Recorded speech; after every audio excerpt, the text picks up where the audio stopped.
लेकिन फिर भी ठीक 7वें दिन तक्षक नाग किसी तरह महल में प्रवेश कर गया और राजा परीक्षित को डस लिया। जब राजा परीक्षित के पुत्र जन्मेजय को यह ज्ञात हुआ कि उसके पिता की मृत्यु तक्षक के डसने से हुई है, तब जन्मेजय के मन में प्रतिशोध की भावना भभक उठी और जन्मेजय ने सांपों का अस्तित्व मिटाने की प्रतिज्ञा ली और सर्प दमन यज्ञ प्रारंभ कर डाला, जिसके कारण भूलोक के समस्त सर्प यज्ञ की अग्नि में आकर भस्मीभूत होने लगे। जिसके बाद नागों ने जाकर माता मनसा देवी से रक्षा की गुहार लगाई। तब माता ने अपने पुत्र आस्तिक को यज्ञ रुकवाने के लिए भेजा।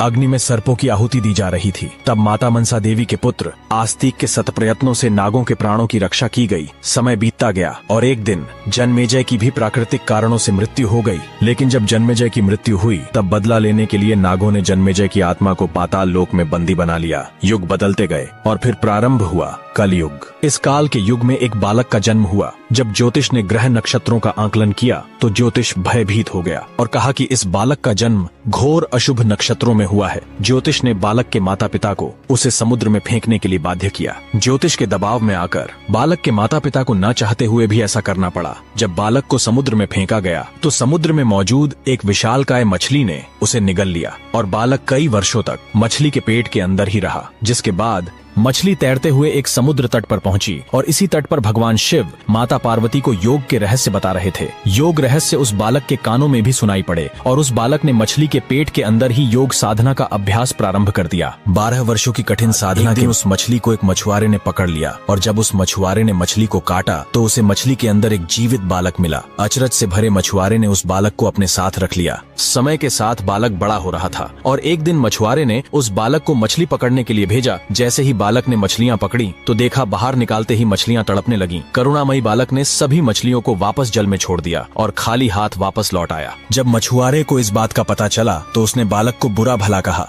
जब मछुआरे ने बालक को बुरा भला कहा तो वह बालक उस स्थान को छोड़ अज्ञातवास की ओर निकल पड़ा। अपने भरण पोषण के लिए भिक्षा मांगने लगा और अपना संपूर्ण जीवन साधना में लगा दिया। समय बीतता गया और समय के साथ साथ वह बालक एक प्रबुद्ध सिद्ध के रूप में उभरा। कुछ लोग उन्हें भगवान शिव का भक्त तो कुछ लोग उन्हें भगवान शिव का अंश भी मानते हैं। इतने लंबे समय तक मछली के पेट में पलने के कारण इन्हें गुरु मत्स्येंद्र नाथ के नाम से जाना जाने लगा। उन्हें मछलियों का भगवान भी कहा जाता है। इत्तेफाक कहे या कुछ और, ऐसी ही घटना का वर्णन तिब्बती प्रस्तुतिकरण में भी मिलता है। कुछ विद्वान इस घटना और बाइबल की योना और व्हेल की कहानी के बीच समानताएं खींचते हैं। एक बार गुरु मत्स्येंद्र नाथ भिक्षा लेने एक घर के बाहर पहुंचे। गुरु मत्स्येंद्र नाथ ने आवाज लगाई, भिक्षा